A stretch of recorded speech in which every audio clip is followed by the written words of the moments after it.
الحمد لله إن الحمد لله نحمده ونستعينه ونستغفره ونعوذ بالله من شرور أنفسنا وسيئات أعمالنا من يهد الله فلا مضل له ومن يضلل فلن تجد له وليا مرشدا لقد قال الله تعالى في كتابه الكريم يا أيها الذين آمنوا اتقوا الله حق تقاته ولا تموتن إلا وأنتم مسلمون وقال نبينا محمد صلى الله عليه وسلم خيركم من تعلم القرآن وعلمه أيها المسلمون رحمكم الله جميعا الله أكبر الله أكبر Allahu Akbar walillahil hamd.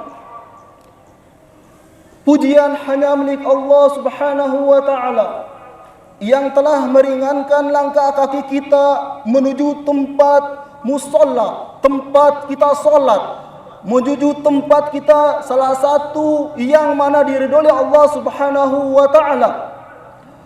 Musalla artinya adalah tempat yang paling luas untuk dilaksanakan kegiatan Idul Adha atau Idul Fitri. Maka sesungguhnya beruntunglah seseorang yang Allah ringankan langkah kakinya untuk menggapai tempat yang paling solat yang Allah ridhoi tersebut. Maka beruntung juga seseorang yang Allah masih tancapkan iman dan Islam di dalam hatinya, sehingga dia bisa melaksanakan salat Idul Adha sampai detik ini. Maka bersyukurlah kepada Allah Subhanahu wa taala, la in syakartum la azidannakum wa la in kafartum inna adabi lasadid. Bersyukurlah dengan kesehatan yang Allah berikan kepada kita. Bersyukurlah dengan iman yang Allah berikan kepada kita. Bersyukurlah dengan Islam yang Allah berikan kepada kita. Karena sesungguhnya dengan rasa syukur itu, maka Allah akan tambah lagi kenikmatan-kenikmatan yang Allah berikan kepada kita. Ma'asyiral muslimin rahmati Allah Subhanahu wa taala. Allahu akbar, Allahu akbar, Allahu akbar walillahil hamd. Salawat dan salam mudah-mudahan tetap tercurahkan kepada baginda kita Muhammad sallallahu alaihi wasallam. Huwallazi akhrajan nasa minaz zulumati ilan nur. Rasulullah lah yang telah mengeluarkan manusia dari kegelapan jahiliyah menuju cahaya Islam. Dan dengan perjuangan dan pengorbanan Rasulullah itu, kita bisa merasakan manisnya iman sampai detik ini. Kita merasakan manisnya Islam sampai detik ini. Ini merupakan bagian dari pengorbanan dan perjuangan Rasulullah sallallahu alaihi wasallam. Tentulah ikhwatal kiram rahmatillah Allah Subhanahu wa taala, kalau tanpa perjuangan Rasulullah dan para sahabat, kita mungkin tidak berkumpul di tempat ini. Kita mungkin tidak berkumpul di tempat yang mulia ini untuk mengadakan tangan kepada Allah Subhanahu wa taala dalam salat Idul Adha ini. Khatib berwasiat khusus untuk khatib pribadi dan jamaah kaum muslimin pada umumnya agar selalu meningkatkan ketakwaan kepada Allah Subhanahu wa taala dimanapun kita berada. Karena seseorang akan dipandang mulia oleh manusia karena ketakwaannya. Allah juga memandang hambanya bukan karena jabatan dan harta, karena ketakwaan dan keimanan yang ada pada diri hamba tersebut. Kata Allah Subhanahu wa taala, "Wa tazawwadu fa inna khairu zadi taqwa." Berbekallah kalian, perbanyaklah bekal kalian, karena sesungguhnya ketakwaan itu merupakan pembeda kalian dari yang lain.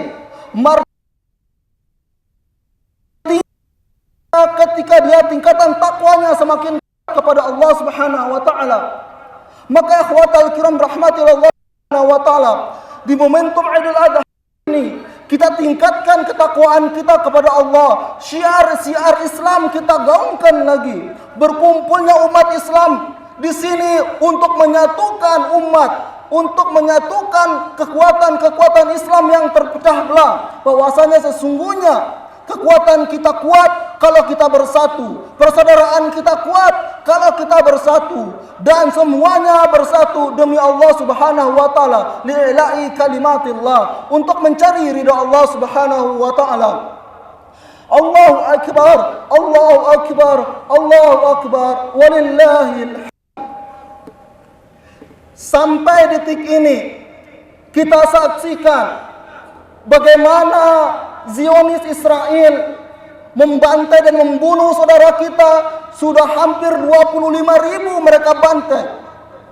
Sebagian anak-anak dan kebanyakan wanita mereka bantai, mereka bunuh di hadapan orang tuanya. Mereka bombardir, mereka tembak langsung di hadapan ibunya. Na'udzubillahi min dzalik. Inilah yang dilaksanakan dan dilakukan oleh Zionis Israel saat ini.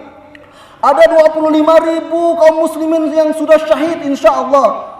Yang mereka sisanya mereka bolak-balik, mereka tidak tahu mau berhijrah kemana. Mereka tidak tahu mau dengan kekuatan iman mereka, dengan ketaatan mereka kepada Allah Subhanahu wa taala, mereka masih bisa mempertahankan dan mereka masih mengorbankan dirinya untuk membela Masjidil Aqsa yang ada di Palestina. Ma'asyiral muslimin rahmatillah Allah Subhanahu wa taala. Palestina atau Baitul Maqdis merupakan warisan para nabi, merupakan warisan para anbiya yang harus dipertahankan dan perjuangan. Siapa Nabi Ibrahim?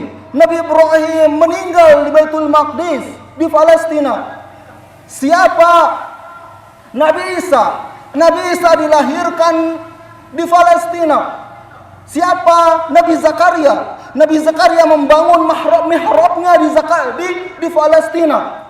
Nabi Daud juga membangun kekuatan kerajaannya di Palestina. Nabi yang terkenal dengan kekuatan kerajaan yang memimpin dunia itu berasal dari Palestina, dan hampir semua nabi ada atau pernah bersinggah di Palestina. Hatta Nabi Adam, menurut sebuah riwayat, masjid yang pertama dibangun di muka bumi ini adalah Masjidil Haram, kemudian Masjidil Aqsa.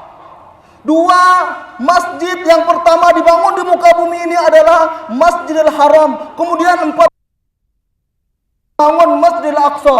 Ini yang dalam riwayat sebuah hadis bahwa saking sentralnya Palestina dan saking sentralnya Baitul Maqdis yang harus diperjuangkan oleh kaum muslimin, karena Baitul Maqdis itu benteng umat Islam terakhir, benteng Islam yang harus